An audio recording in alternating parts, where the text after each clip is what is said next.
জোটে তার যাওয়া প্রয়োজন। এনসিপির মনে হয়েছে এই না ভাই, এসব ফালতু কথা আপনি বলতে পারেন না। এই ধরনের ট্যাগিং রাজনীতি করে আওয়ামী লীগ অনেককে হত্যাযজ্ঞ গড়ে তুলছে। আপনি একটু আগে বলতেছেন যে আমরা ছাত্রলীগের তলে ছিলাম, হেলমেট ছিলাম, এখন আবার বলতেছেন না ভাই, আমি বলি এখন আবার বলতেছেন অধিকাংশ শিবির ছিলেন। তাহলে অধিকাংশ যদি শিবির আন্দোলন করে, এই আন্দোলনের ক্রেডিট আপনি তাকে দেন। আবার আপনি আমাকে এটা বলেন, আমি সার্জিস আলম, ভাই শেষ করে প্লিজ, আমি সার্জিস আলম 2017 সালে যেদিন ঢাকা বিশ্ববিদ্যালয়ে গেছি, ওই ঢাকা বিশ্ববিদ্যালয়কে যখন এইরকম ছাত্রলীগের আওয়ামী লীগের অধীনস্থ একটা ক্যাম্পাস বানায় রাখা হয়েছিল, আমাকে যখন গণরুমে প্রথম দিন গিয়ে উঠতে হইলো, তখন আপনারা কথাই ছিলেন, যখন না কোনোদিনও না, আপনি আমার কথা শুনে না শুনে আপনি বলতে পারেন না। আমাকে যখন গণরুমে থাকতে হইলো, গেস্ট রুম না, আমারটা শুনতে হবে, আপনার কথা সময় বলিনি। আমাকে যখন গণরুমে রাখছে, গেস্ট রুমে রাখছে, আমাকে যখন অত্যাচার করলো, নির্যাতন করলো, না শেষ করতে হবে ভাই। আপনি যখন পড়ছেন তখন এটা ছিল কিনা আমি জানি না, আমি যখন পড়ছি আমারটা বলতেছি। আমাকে যখন গেস্ট রুমে রাখা হইলো, প্রোগ্রাম করানো হইলো, আমাকে যখন একজন আওয়ামী লীগের মন্ত্রীকে সালাম দেওয়ার জন্য ঘন্টার পর ঘন্টা মধুর ক্যান্টিনে দাঁড় করে রাখা হইলো, তখন আপনার এই সিভিল সোসাইটি কোথায় ছিল? যখন ঢাকা বিশ্ববিদ্যালয়ের শিক্ষকরা এক একটা দালালের ভূমিকায় অবতীর্ণ হইলো, যখন আমাকে ওই ক্যাম্পাসে ওই নেতাদেরকে সালাম দিয়ে মাথা নোয়া নোয়া চলতে হয়েছে 3 বছর, তখন আপনার এই সিভিল সোসাইটি আপনারা কোথায় ছিলেন? আমাকে এটাতে বাধ্য হইতে হয়েছে। এরপরে আমার জায়গা থেকে যখন সুযোগ হয়েছে, আমি মাথা উঁচু করে দাঁড়াইছি। ওই অভ্যুত্থানের সামনের সাইডে যখন 2টা ছেলে দাঁড়াইছিল, এর মধ্যে একটা ছেলে ছিল সার্জিস আলম। এই সার্জিস আলম দাঁড়াইছিল এটা রিস্ক জেনে যে হয় সে বেঁচে থাকলে তার কোনদিন সরকারি চাকরি হবে না, এটা জেনে দাঁড়াইছিল। সে যদি ওখানে বেঁচেও থাকে, ভাই শেষ করি, এইটাই তাহলে না, এইটাই তাহলে আমি দাঁড়াইছিলাম, তো আমি সামনে দাঁড়াইছিলাম, তো আপনি আগের ওটা বলতেই পারেন না, আপনি আগের ওটা কোনোভাবে এই কারণে বলতে পারেন না আমি দাঁড়াইছিলাম, আপনি দাঁড়ান নাই কেন? অবশ্যই আপনি আসবেন কেন? এটাই মানে আমি ওই ভাই, আমি ওই রিস্ক, আমি শেষ করি কথা বলতে যাবেন, আমি শেষ করি কেন? এটা তো হয় না, তো উনি একা কথা বলে যাবেন না, না এটা প্লিজ আপনার সময় আমি বলি না, বলতেছেন আপনারা আসেন কোথায়? না আপনি আপনার জায়গায় করছেন, কিন্তু আমি আগে দাঁড়াইছি তো রাস্তায়, আপনি আপনার জায়গায় করেছেন, কিন্তু 18 তে করেন, আপনি শুধু 24 আমার 14 তে বয়স কত যে আমি এটা করব? আপনি কিভাবে কথা বলেন? অংশগ্রহণ করতে বলতেছেন না, বাবু সার্জিস শেষ করুন, সার্জিস শেষ করুন। ছাত্র রাজনীতির যে ব্যাপার সেটা আমার যখন করার ছিল আমি করেছি। বাবু সার্জিস শেষ করুন, সার্জিস শেষ করুন, আমি শেষ করি। শিবিরকে হত্যাযোগ্য করে তুলছেন, ঢাকা বিশ্ববিদ্যালয় বলছে একটা শিবির ঘর ধরে ধরে জবাই কর, আপনারা মুখে কোনো কথা করছেন। শিবির যখন তাকে ধরে ধরে পিটানো হইছে, তাকে খুন করা হইছে, হত্যা করা হইছে। একটা মানুষ শেষ পর্যন্ত যখন আপনারা কেউ তার পক্ষে দাঁড়ান নাই, যেই মনে করেন 25 বছরের ছেলেটা শিবির করে, ওই ছেলেটা তো তার আগের কোনো কিছুর সাথে সম্পর্ক নাই, তার তো বেঁচে থাকার অধিকার আছে, তার পরিবারের সাথে থাকার বাঁচার অধিকার আছে। তাকেও যখন শুধু একটা আদর্শভিত্তিক রাজনীতি করার কারণে হত্যাযোগ্য করা হয়েছে, সে গুপ্ত হয়ে গেছে। এই গুপ্ত হওয়ার কারণে আপনি যদি তাকে এখন দায় দেন, এই দায় আপনারও নিতে হবে, সে কেন গুপ্ত হইতে হইলো। আর আমার কথা যদি আমি শেষ করি, আমরা শেষ করি, ভাই মানে দিন শেষে একটা দিন শেষে শুধু একটা জিনিস মনে রাখতে হবে ভাই, দিন শেষে শুধু একটা জিনিস আপনি অবশ্যই ভাইকে দিবেন, দিন শেষে শুধু একটা জিনিস মনে রাখতে হবে, যেটা হচ্ছে আমরা পুরো প্রেক্ষাপটটা না জেনে ব্যক্তিগত চিন্তা কারো উপরে চাপিয়ে দিতে পারি না। এনসিপির রাজনীতি করবে, এনসিপি নির্বাচনের প্রয়োজনে সেটা করেছে, নির্বাচন শেষ হয়েছে। এখন এনসিপির যেটা বাংলাদেশের স্বার্থে, জনগণের স্বার্থে, দলকে সামনের দিকে এগিয়ে নিয়ে যাওয়ার জন্য যেটা যৌক্তিক মনে হবে, এনসিপি তার জায়গা থেকে ওইটা করবে। এবং আমরা শুধু এইটুকু স্পষ্ট করে বলি, আমরা এখন এটা মনে করি যে মুক্তিযুদ্ধই আমাদের ভিত্তি এবং 24 হচ্ছে আমাদের নতুন করে আমাদের একটা পুনর্জন্ম। এই ভিত্তিটাকে মেনে আমরা আমাদের এই 24-এর আকাঙ্ক্ষাটা ধরে সামনের দিকে চলবো। জনগণ যদি আমাদেরকে মনে করে প্রাসঙ্গিক, আমরা প্রাসঙ্গিক থাকবো। জনগণ যদি মনে করে প্রাসঙ্গিক না, আমরা প্রাসঙ্গিক থাকবো না। কিন্তু কেউ যদি কোনো কিছু চাপিয়ে দিয়ে ব্লেম গেম খেলে মানুষকে বিভিন্ন ভাবে তার চিন্তাটা চাপিয়ে দেওয়ার চেষ্টা করে, এটা টিকবে না। সাজিস আর সময় নাই, মাওলানা 30 সেকেন্ড পাবেন এক্স্যাক্টলি, তারপর আপনি যে কথা বলেন আমি বন্ধ করে দেব। আপনি দেখেন, আপনি কথাই বলতে দিলেন না, আমি আপনাকে অনেক কথা বলতে দিয়েছি। এইভাবে আদর্শবাদী রাজনীতি তাহলে থাকে না। আদর্শের জন্য মানুষকে অনেক যুদ্ধ করতে হয়, অনেক লড়াই করতে হয়। এবং আমরা যে এই শিবিরের ছাত্রদের জন্য কখনো কিছু বলিনি, এটা হতে পারে না।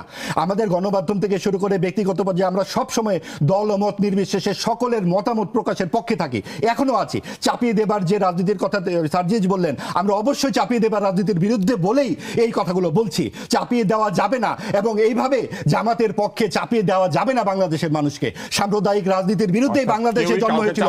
71 সালের উনি বললেন 71-এর মুক্তিযুদ্ধের চেতনায় 24 হয়েছে। মুক্তিযুদ্ধের প্রধান চেতনা ধর্মনিরপেক্ষতা, এবং এই ধর্মনিরপেক্ষতা সমাজতান্ত্রিক যে আদর্শ, সেই আদর্শ থেকেই বিপরীত মুখে পাকিস্তানে যাওয়ার জন্য জনগণ তাহলে 71-কে মুক্তিযুদ্ধের কথা বলা যাবে না, কারণ মুক্তিযুদ্ধের প্রধান আদর্শকেই আপনারা মানেন না।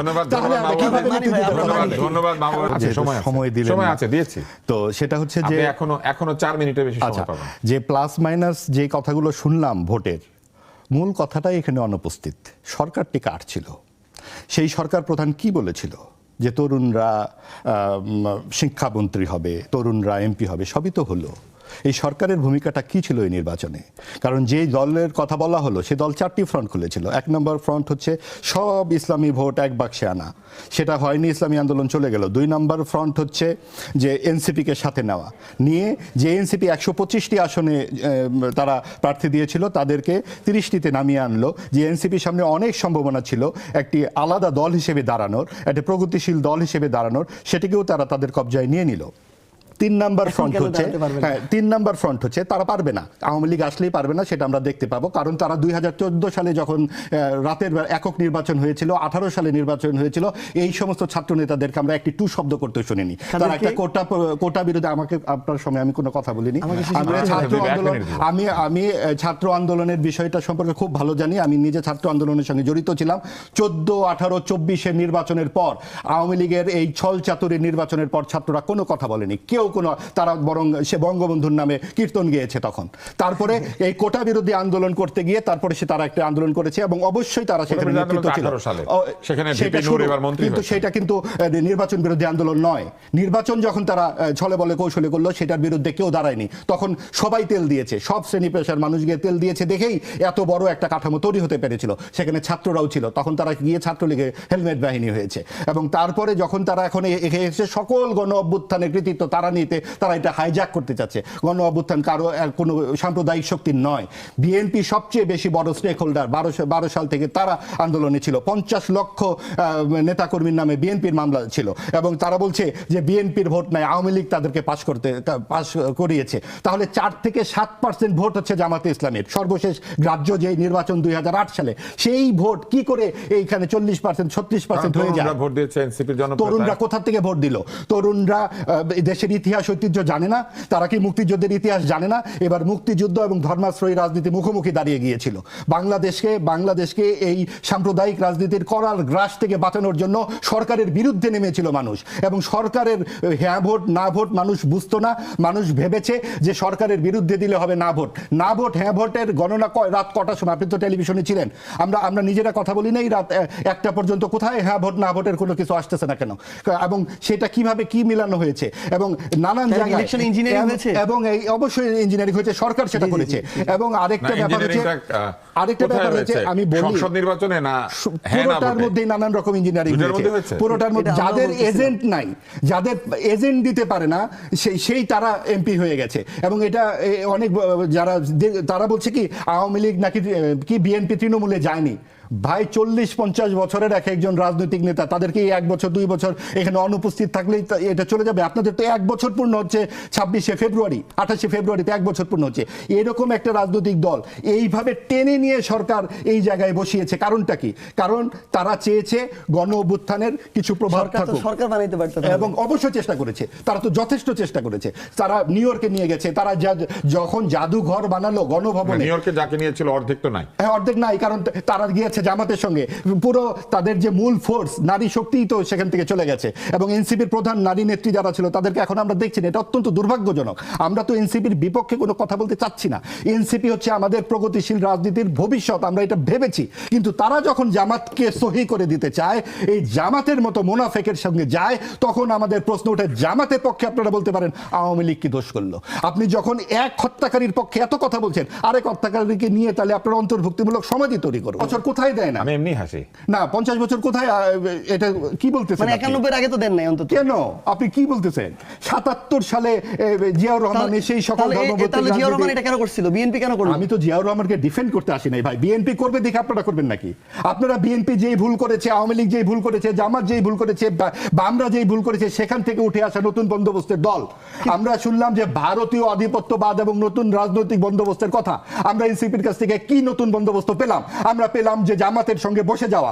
আমরা পেলাম নারী বিদ্বেষী একটি দলের সাথে বসে, যেই 16 জুলাই তুমি কে আমি কে, রাজাকার রাজাকার, কে বলেছে স্বৈরাচার স্বৈরাচার স্লোগান, সেই দুটো লাইন খুঁজে গেল। এখন আমরা আর কে বলেছে স্বৈরাচার স্বৈরাচার শুনি না। আমরা শুনি যে দলের শীর্ষ আসনে নারী যেতে পারবে না। এটা আপনারা মানেন কি? আসলে ব্যাপারটা কি, আমার কাছে মনে হয়েছে ভাইয়ের মধ্যে একটা ইন্টারনাল জামাত বিদ্বেষী অবস্থান আছে। এই জন্য উনি ফেয়ার জায়গা থেকে ভাবতে পারতেছেন না। উনার ব্যক্তিগত চিন্তাটা না, উনার ব্যক্তিগত চিন্তাটা উনি একটা দলের উপরে চাপাই দিতে পারেন না, উনার ব্যক্তিগত চিন্তাটা আরেকটা দলের উপরে চাপাই দিতে পারেন না। জামায়াত কি মনে করেন, আপনি মনে করেন এটা এনসিপির কাছে কোনো ব্যাপার না, তার দলীয় অবস্থা, কিন্তু না এটা এনসিপির জায়গা থেকে, না ভাই প্লিজ, এটা এনসিপির জায়গা থেকে, এনসিপির দলীয় অবস্থান, এনসিপির মনে হয়েছে নির্বাচন কোথায় কোথায় পেয়েছে জামাত, রংপুরের কুড়িগ্রাম, গাইবান্ধা জেলা, পুরো জেলা শুদ্ধ, সাতক্ষীরা, আর এইদিকে শহরের অঞ্চলের যেগুলো দরিদ্র এলাকাগুলোতে এইভাবে ভোট একদম, আপনি যদি এলাকা ভিত্তিক ভোট আমরা বাছাই করি, অর্থাৎ অন্য জায়গায় তো পেয়েছে, জিততে পারে না, পরিষ্কার, এটা পরিষ্কার, এগুলো মার্জিনটা হলেও এগুলো জিতেছে তারা, ওইখানে তারা আসনগুলো পেয়েছে বেশি। এখন যে বিশ্বজুড়ে একটা জিনিস ঘটনা ঘটে গেছে, Syria, Iraq, Yemen, Libya, Pakistan, Afghanistan, সেখানে প্রত্যেকটা জায়গাতে আপনার গণতন্ত্রহীনতা, দুঃশাসন, অপশাসন, ধর্মীয় নানান রকম বিষয়বস্তুকে এইসবের সামনাসামনি মুখোমুখি দাঁড় করিয়ে দেওয়া হয়। মানুষের কর্মহীনতা, মানে কর্মশূন্যতা, সেটারও নিদান খোঁজে যে তোমার জন্য সামনে একটা পরকাল অপেক্ষা করছে। কাজে আমাদের এই জায়গাগুলো তো এই যে মানুষ কি খায় তাদেরকে এইগুলো খাওয়ানো হচ্ছে। এই ধর্মীয় যে রাজনীতি, আপনি দেখুন শরিয়া আইনের ব্যাপারে জামাত কি বলেছে। জামাত চলে গেছে আল জাজিরাতে যখন ইন্টারভিউ দিয়েছে, তারা বলেছে যে আমরা ধাপে ধাপে শরিয়া আইন জারি করব। আবার যখন তারা যুক্তরাষ্ট্রের সাথে কথা বলে বা মানবাধিকার সংস্থার সাথে কথা, তখন তারা বলে যে আমরা এখন আধুনিক হয়ে গেছি, আমরা প্রচলিত আইন করব। আবার বলে যে না, প্রচলিত আইন তো মাদকের মতো, আমরা এটা ধীরে ধীরে আমরা শরিয়া আইন করব। অর্থাৎ যখন যেখানে প্রয়োজন। কিন্তু আমরা এটা জানি যে গত 70 বছরের মধ্যে জামাত এই সবচেয়ে বড় রেজাল্ট করেছে, এইবার সবচেয়ে তাদের পজিটিভ রেজাল্ট আসছে, এবং এই রেজাল্ট আসছে আওয়ামী লীগের অনুপস্থিতিতে। আপনি দেখুন আওয়ামী লীগের নাম এখন বললেই বলা হবে যে ভারতীয় দোষর, কিন্তু আমাকে বলতে দিতে হবে, জামাতকে এতখানি আপনারা হাইলাইটেড করে কথা বলতে পারেন, কিন্তু আওয়ামী লীগ নিয়ে কথা বলা যাবে না, কারণ তারা গণহত্যা করেছে। জামাত যদি 30 লক্ষ মানুষের হত্যা করবার পর এত ইতিবাচক কথা বলবার সুযোগ পায়, আওয়ামী লীগ 1500 থেকে 2000 মানুষ হত্যা করার পর তাদেরকে 3 কোটি 4 কোটি লোক মানুষ এখান থেকে সমুদ্রে ফেলে দিতে হবে। এবং এই অন্তর্বর্তীকালীন সরকার এই 3-4 কোটি মানুষকে সমাজের থেকে বের করে দিয়ে একটা শক্তিকে জোর করে এই ভোটের মধ্যে বড় শক্তি হিসেবে যুক্ত করেছে। এবং এইখানে অনেক বেশি যেটা হয়েছে, আওয়ামী লীগের ভোটে অংশগ্রহণ করা উচিত ছিল, আওয়ামী লীগের ভোটে অবশ্যই অংশগ্রহণ করা উচিত ছিল, যে যদি জামাত পারে আওয়ামী লীগ কেন পারবে না। এখন এটা বললেই আপনি ভারতীয় দোষর এবং নানান রকম সন্ত্রাস করা হবে। কিন্তু কথা হচ্ছে আওয়ামী লীগের দল হিসেবে বিচার হওয়া উচিত কিনা, জামাতের যেইভাবে বিচার হওয়া উচিত আওয়ামী লীগেরও সেইভাবে বিচার হওয়া উচিত। জামাত যদি 30 লক্ষ লোকের খুনের সঙ্গে জড়িত থেকে পুরো দেশ এবং জাতির বিরুদ্ধে দাঁড়িয়ে থেকে আজকে তারা মানুষ এখন খায় না, এবং 72-এর করে নাই দেখে এই দায় আমরা এখন কেন বহন করব? আমাদের গত 54 বছরের প্রত্যেকটা দলের হাতে, প্রত্যেকটা রাজনৈতিক দলের হাতে রক্ত আছে, প্রত্যেকটা এবং সেই গণ আন্দোলনের মতো রক্ত নাই। এই গণ আন্দোলনে যেভাবে রক্তপাত হয়েছে সেভাবে তো নাই। মুক্তিযুদ্ধে কি এই আন্দোলনের চেয়ে কম ইয়েতে গেছে?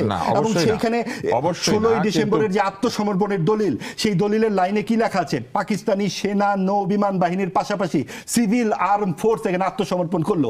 এই সিভিল আর্ম ফোর্স কারা? এই জামাতে ইসলামী। এই 16 ডিসেম্বর আগে 14 ডিসেম্বরে বাড়ি বাড়ি থেকে বুদ্ধিজীবীদের ধরে নিয়ে গেছে কারা? এই জামাতে ইসলামীর ছাত্র সংগঠন, ছাত্র সংঘ। এই আলবদর আল শামস, এই আলবদর আল শামসের ভাই হচ্ছে শিবির। সেই শিবিরের লোকজন আজকা 24 আগস্টের পরে বলতেছে আমরা গুপ্ত ছিলাম, এই তারা পরবর্তীতে ডাকসুর ভিপি হয়েছে। কাজে এই শিবিরের সাথে এই জামাত ইসলামের যে সম্পর্ক, এই সব কিছু মিলিয়ে আজকে বলা হচ্ছে মানুষ এগুলো খায় না। মানুষ কি খায়? রক্ষাটা খায়। মানুষ এই রাজনীতি খায়, ধর্মের রাজনীতি খায়। আমরা আসলে একটুখানি আমরা আবার বিষয়ে ফিরে আসার চেষ্টা করি। সেটি হচ্ছে যে আমরা কিন্তু আরেকটি প্রবণতা লক্ষ্য করছি। আমরা ভাষার রাজনীতিতে আছি, আমরা যেতে পারছি না অন্য জায়গাতে, কারণ মাহবুব বেশ আবেগী হয়ে উঠেছেন। না আবেগী না, যুক্তি আছে, অবশ্যই যুক্তি আছে। যুক্তি খালি আপনি আমি এখন সার্ভিসের কাছে যাই। এই প্রশ্নটা আমরা করব। আমরা দেখছি যে ভাষার শুদ্ধতা রক্ষার প্রশ্ন যখন আসে, তখন বাংলা ভাষার শুদ্ধতা নিয়ে বলতে গেলেই আমরা শুনেছি যে না, এটা মানুষ তো এইভাবে বলছে না, মানুষ যেভাবে বলছে ওইভাবে বলতে হবে। এই রাবীন্দ্রিক ভাষা, এই নদিয়ার বাংলা, এই বাংলা আমরা বলবো না, এটা বলবো না, ওটা বলবো না, আমরা আমাদের মতো করে বাংলা বলবো। কিন্তু আমরা লক্ষ্য করছি যে নামাজ আমরা সবসময় বলেছি এটাকে সালাত বলতে হবে, কারণ নামাজ অশুদ্ধ, এটা অন্য ভাষা, এটা আরবি না। আমরা দেখছি রোজা আমরা বলবো না, আমরা সিয়াম বলবো, কারণ এটা আরবি। আমরা সেহরি সবসময় বলতো, আমাদের বাপদাদাকে শুনেছি, কিন্তু এখন আমরা বলছি সাহরি, কারণ এটা শুদ্ধ না। রমজান না, এটা রমাদান। হ্যাঁ, অসুবিধা নাই। আসলেই শুদ্ধতা অশুদ্ধতার প্রশ্নে রমজান না, এটা রমাদান। কিন্তু প্রশ্নটা হচ্ছে নিজের ভাষার শুদ্ধতা নিয়ে চিন্তা নাই, কিন্তু রমজান না রমাদান এটা নিয়ে এত চিন্তা কেন? এইটা আমার একটা প্রশ্ন, আমাদের অনেকেরই প্রশ্ন, যে নিজের ভাষার শুদ্ধতা নিয়ে বলতে গেলেই এমনকি একজন উপদেষ্টাও ছিলেন, উনি বলতেন যে ভাষা যেটা দিয়ে লোকে কথা বলে সেভাবেই ছবি বানাইতে হয়। তো ভাষা যেটা দিয়ে লোকে কথা বলে ওইটা দিয়ে ছবি বানাইতে হলে তো অনেকে তো এটাও বলবে যে তাহলে অন্য ভাষার শুদ্ধতা নিয়ে আমাদের এত চিন্তা কেন? না ভাই, মানে আমি জানি না এটা নিয়ে কোথায় এত বেশি চিন্তা হয়েছে বা কথা হয়েছে। না হয়তো এটা নিয়ে প্রচুর এটা কথা, আসলে আপনি কি, দেখবেন যে অধিকাংশ মানুষের কাছে এটা একদমই কনসার্ন না ভাই। এটা হয়তো আমাদের সোশ্যাল মিডিয়া, আমাদের টাইমলাইনে কিছু মানুষজন এটা নিয়ে কথাবার্তা বলে, কিন্তু আসলে কি আমরা আমাদের টাইমলাইনটাকে যেন পুরো বাংলাদেশ মনে না করি। যেমন খোদা হাফেজ বললে অনেকে রেগে এগুলা যায়। নিয়ে মানে এগুলো খুবই, এগুলা আমার সাধারণ মানুষের কাছে বা অধিকাংশ মানুষের কাছে ধরেন এগুলো কোনো ম্যাটারই করে না তাদের জায়গায় আবেগ অনুভূতি বহিঃপ্রকাশটা দেখেন অঞ্চল ভেদে এই একই শব্দটা পরিবর্তন হয়ে যায় না। উত্তরাঞ্চলে যে শব্দটা, সিলেট অঞ্চলে কিন্তু ওই শব্দটা না, রোজার ক্ষেত্রে মনে করেন সাপোজ, বা অন্য যে কোনো একটা গতানুগতিক শব্দ, চলছি ফিরছি খাচ্ছি এই শব্দগুলো, কিংবা চিটাগাংয়ে গিয়ে আরেকটা পরিবর্তন হয়ে যায়, ময়মনসিংহে গিয়ে আরেকটা হয়। সো এই আঞ্চলিক এই ভাষা বা যে আর যেখানে যেটা সহজবোধ্য ওইটা আমাদের দেশে চলছে, কিন্তু অধিকাংশ মানুষের কাছে এগুলো তো ইম্পর্টেন্ট না। বরং মানুষের কাছে যে যেটা যার কাছে সহজবোধ্য, যেটা দিয়ে আবেগ অনুভূতি এগুলো বহিঃপ্রকাশ করা যায়, তারা তাদের জায়গায় আমার মনে হয় সহজভাবে ওইটাকে অ্যাকসেপ্ট করে। এবার আমরা একটু অন্য প্রসঙ্গে যাই। হ্যাঁ, প্লিজ। আমরা অনেকক্ষণ থেকে চেষ্টা করছিলাম, আমাদের মহামান্য রাষ্ট্রপতিকে সাক্ষাৎকার দিয়েছেন, তিনি একটি পত্রিকাতে বলেছেন কিছু কিছু বিষয়ে তিনি বেশ উষ্মা প্রকাশ করেছেন। তার মধ্যে একটি হচ্ছে তিনি বলেছেন যে তাকে বিগত অন্তর্বর্তী সরকার পদে পদে অসম্মান করেছে এবং তিনি কিছু অসম্মানের উদাহরণ দিয়েছেন। আপনার কি মনে হয়, আপনি কি সাক্ষাৎকারটা পড়েছেন? পড়েছি। হ্যাঁ, তাহলে আপনি কি বলবেন এই বিষয়ে? আসলে কি তাকে পদে পদে অসম্মান করা হয়েছিল? রাষ্ট্রপতি তো একটা পদ, আসলে ব্যক্তি এক জিনিস আর পদটা আরেক জিনিস। পদ কিন্তু সাংবিধানিকভাবে কিছু সম্মান প্রত্যাশা করে। যখন অধ্যাদেশ জারি করাতে হয়েছে, আদেশ জারি করাতে হয়েছে, তাকে কিন্তু দিয়ে আদেশ জারি করানো হয়েছে, কিন্তু তখন তার এই সাংবিধানিক পদকে সম্মান করা হয়েছে।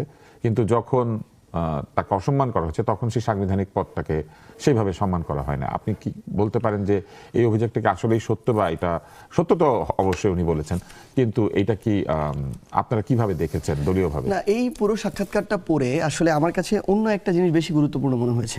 এটা খুবই একটা মাইনর জিনিস যেটা নিয়ে কথা হচ্ছে, কিন্তু আরেকটা গুরুত্বপূর্ণ জিনিস যেটা, যে এই জুলাই অভ্যুত্থানের পরে আমাদের জায়গা থেকে যখন মনে হয়েছিল যে আমরা যদি বাংলাদেশের যে কাঠামোগত সংস্কার পরিবর্তন এই জায়গাগুলো নিয়ে কাজ করতে চাই সবার আগে, তাহলে এই বাংলাদেশের এই রাষ্ট্রীয় গুরুত্বপূর্ণ সংবিধান করাটা খুব কঠিন হয়ে যাবে। আমরা আমাদের জায়গা থেকে কয়েকবার এটার প্রচেষ্টাও নিয়েছিলাম যে এই পদের যে মানুষটা আছে সেই মানুষটাকে আমাদের এখান থেকে অবশ্যই সরাতে হবে, এবং এটার আমাদের এই সংস্কারটা প্রয়োজন, এই কাঠামোটাকে ঠিক করে আমাদের বাংলাদেশটা সামনের দিকে এগিয়ে নেওয়ার জন্য যে স্টেপটা নেওয়া দরকার সেটা নেওয়া প্রয়োজন। সেই জায়গায় বিরাজমান যে রাজনৈতিক দলগুলো ছিল যারা অভ্যুত্থানে অংশগ্রহণ করেছিল সামনের সারিতে থেকে, তাদেরকে নিয়ে বসে আপনি ওই সময় চিন্তা করলে মনে করতে পারবেন যে আমরা আমাদের জায়গা থেকে, কিংবা প্রত্যেকটি রাজনৈতিক দল, একটা রাজনৈতিক দল আরেকটা রাজনৈতিক দলের সাথে এই বিষয়ে আলাপ আলোচনা হচ্ছিল যে কিভাবে আমরা এই অপসারণটা করতে পারি। কিন্তু আমরা তখন আমাদের জায়গা থেকে দেখেছি যে বিএনপি তাদের জায়গা থেকে প্রত্যক্ষভাবে না বললেও পরোক্ষভাবে তারা চুপচাপ থাকতো, এই বিষয়ে তারা কোনো স্টেপ নিত না। স্টেপ নিতে গেলে পিছন থেকে বিভিন্ন জায়গায় ফোন দিয়ে তারা পিছু টান তৈরি করতো। সেই জায়গায় আমাদের চুপ্পু সাহেব এবার এসে স্পষ্ট করলেন তার জায়গা থেকে যে বিএনপি আসলে তাকে ওই জায়গায় টিকিয়ে রাখার জন্য সবচেয়ে শতভাগ তাদের জায়গা থেকে নিষ্ঠার পরিচয় দিয়েছে। তারা তো এই কথাটাই বলেছে যে সাংবিধানিক ধারাবাহিকতা এবং সাংবিধানিক পদের যে ধারাবাহিকতা, এটার জন্য তারা সমর্থন দিয়েছে। ব্যক্তি রাষ্ট্রপতিকে না, পদের রাষ্ট্রপতি। তাহলে অভ্যুত্থান কোন সাংবিধানিক ধারাবাহিকতা? এই অন্তর্বর্তীকালীন সরকার কোন সাংবিধানিক ধারাবাহিকতা? এই 26-এর নির্বাচন কোন সাংবিধানিক ধারাবাহিকতা? না, তারেক রহমান জুলাই আদেশ সব তো রাষ্ট্রপতির বরাত দিয়ে ঘোষণা করা। আমার তাহলে প্রশ্ন ওইটাই, তাহলে তারেক রহমান তার জায়গা থেকে এই যে প্রধানমন্ত্রী হলো, এটা কোন সাংবিধানিক ধারাবাহিকতায় হলো? নির্বাচন তো 29 হওয়ার কথা ছিল। আমরা বরং আপনি যে জিনিসটা বললেন এটাই আমাদের কথাটা ওই জায়গাতেই ভাই। এটা আসলে কি, মানে আমরা আমাদের জায়গা থেকে, এটা দুঃখজনক, এটা আমাদের এই দায় আমি স্বীকারও করি যে আমাদের এই অভ্যুত্থানটার পরে আমাদের জায়গা থেকে ওইটুকু ভূমিকা যেটুকু আমাদের পালন করা দরকার ছিল, যে স্টেপটা নেওয়া দরকার ছিল, আমাদের অভিজ্ঞতার ঘাটতির জায়গা থেকে বলেন কিংবা বিভিন্ন অসহযোগিতার কারণ থেকে বলেন, আমরা এগুলো করতে পারি নাই দেখে আজকে এই টকশো টেবিলে কিংবা কালের কণ্ঠর ওই সাক্ষাৎকারে কিংবা এই বিভিন্ন গুরুত্বপূর্ণ মিডিয়া হাউসের এখন টপিক হয়ে উঠেছে শেখ হাসিনার আমলের রাষ্ট্রপতির সাক্ষাৎকার। এটা আমাদের ব্যর্থতা। বরং তার জায়গা ওই জায়গায় হওয়া দরকার ছিল, শেখ হাসিনার জায়গায় তাকেও বিচারের আওতায় নিয়ে আসা দরকার ছিল, কারণ তিনিও ওই রাষ্ট্রপতির পদটাতে বসে, চেয়ারটাতে বসে শেখ হাসিনাকে, স্বৈরাচারী শেখ হাসিনা হতে সহযোগিতা করেছেন। উনি এককভাবে এটা হইতে পারে না, এটা একটা কাঠামো তাকে ওই সাপোর্টটা দিয়েছিল। তো আমরা বরং আমাদের জায়গা থেকে মনে করি এটাই আমাদের দুর্দশা, এটা আমাদের ব্যর্থতা, যেই কারণে আজকে আমরা এই টপিকটা নিয়ে কথা বলতেছি। উনার এখানে সম্মানের প্রশ্ন কিভাবে আসে এই জায়গায়, বরং এটা তো এই প্রশ্ন আসা দরকার ছিল যে উনি এখনো কিভাবে এই পদটাতে থেকে এইভাবে আওয়ামী লীগের একজন এত গুরুত্বপূর্ণ পদে থাকার পরও উনি এখনো এইভাবে আছে। উনাকে তো বিচারের আওতায় নিয়ে আসা দরকার ছিল। বাংলাদেশে যেই মানুষগুলো এই অভ্যুত্থানে এই গণহত্যার সাথে সরাসরি সম্পৃক্ত ছিল সেই মানুষগুলোকে তো বিচার আওতা নিয়ে আসা দরকার ছিল। আমাদের যখন কথা বলার বিষয় হওয়া দরকার যে নির্বাচনের পর দিন থেকে এই নির্বাচন, ভাই একটু আগে বললো না, আমি এখানে একটা জিনিস অ্যাড করি, এই নির্বাচনে আওয়ামী লীগ অংশগ্রহণ করেন, এটা সম্পূর্ণ ভুল কথা। এই আওয়ামী লীগের শুধু আওয়ামী লীগের কিছু মাথা অংশগ্রহণ করে নাই, কিন্তু ওই মাথাগুলো নির্বাচন মেকানিজমে সরাসরি অংশগ্রহণ করেছে। আমি জানি না বিএনপির কেউ কারো জায়গা থেকে সরাসরি শেখ হাসিনা শুধু শেষ করি, আমরা আপনাকে এই পর্যায়ে ফেরত আসবো, আপনি এই লাইনটা শেষ করেন। হ্যাঁ, মানে আমার এখন মানে এটা আমরা জানি না যে বিএনপির একদম ঊর্ধ্বতন পর্যায়ের কেউ আওয়ামী লীগের ঊর্ধ্বতন পর্যায়ের মানুষদের সাথে বৈঠক করে এই নির্বাচনটা হচ্ছে বিএনপি প্লাস আওয়ামী লীগের একটা সমন্বিত নির্বাচন, মাঠের ভোটও ওই কথাটাই বলে, না হলে কোনোদিন